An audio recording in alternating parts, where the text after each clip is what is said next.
Imagine waking up one day and realizing that the foundation of everything you've believed was never chosen by you. It was handed to you at birth, wrapped in traditions, rituals, and a promise of eternal consequences if you ever dared to question it. This isn't just your story. It's the story of billions of people born into religions they never opted into, living lives defined by doctrines they never examined. Did you know that nearly 84% of the world's population identifies with a religious group? Statistically speaking, this means most people adopt the religion of their parents. If you're born in India, you're likely to be Hindu. If you're born in Saudi Arabia, you're probably Muslim. If you're born in Italy, chances are you're Catholic. Isn't it peculiar how geography seems to dictate what's considered the one true faith? If religion were truly universal truth, wouldn't it transcend borders and cultures instead of mimicking them? Let's take a moment to consider children. Picture a classroom full of bright, curious kids.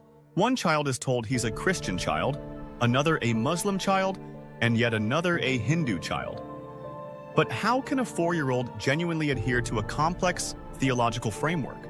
These labels are assigned by adults and cemented through years of conditioning. It's not unlike training someone to support a particular sports team before they even understand the game. Religions often operate like self-perpetuating systems, thriving on indoctrination. Think of it this way. If you're told from a young age that questioning is a sin, how likely are you to investigate? And when the cost of questioning includes ostracism, guilt, or even eternal damnation, the stakes become impossibly high. Take the example of Santa Claus. Many of us grew up believing in this jolly old man who defies the laws of physics to deliver presents worldwide. But as we grow older, we laugh it off and move on. Now imagine if believing in Santa wasn't just a fun story, but was tied to your sense of identity, your community, and the very purpose of your existence. That's the position religion places billions of people in. But instead of reindeer and chimneys, the stakes involve heaven and hell.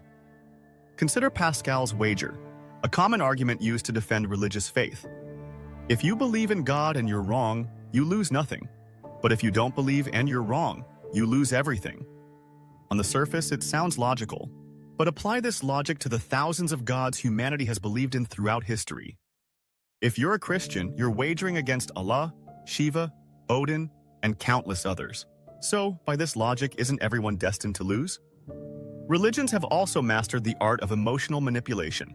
Many rituals and beliefs tap into our primal fears and desires.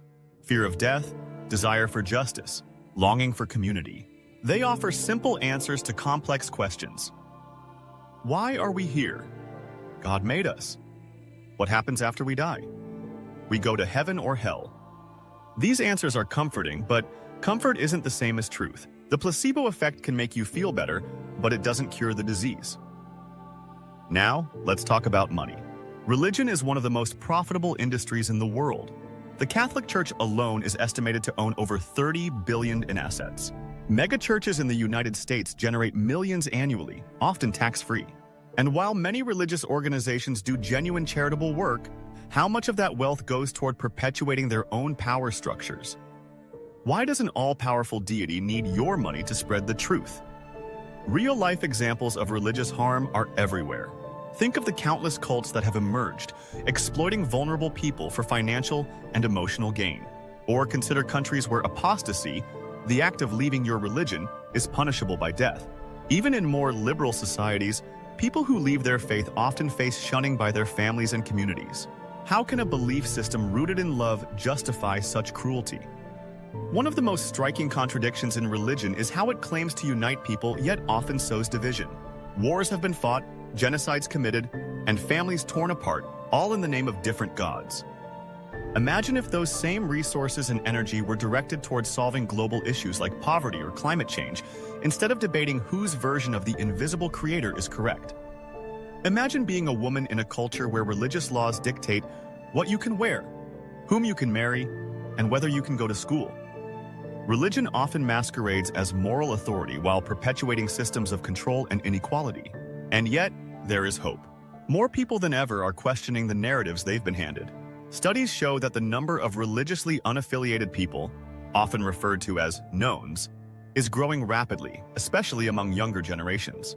This isn't a rebellion, it's an awakening. It's people choosing curiosity over dogma, evidence over tradition. So where does this leave us?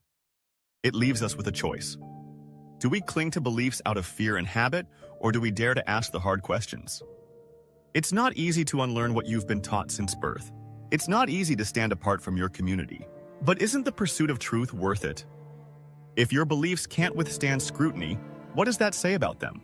If they rely on fear, guilt, and geography to survive, are they really worth holding on to? These are uncomfortable questions, but they're necessary ones. After all, life is too short to live someone else's script. Thanks for watching.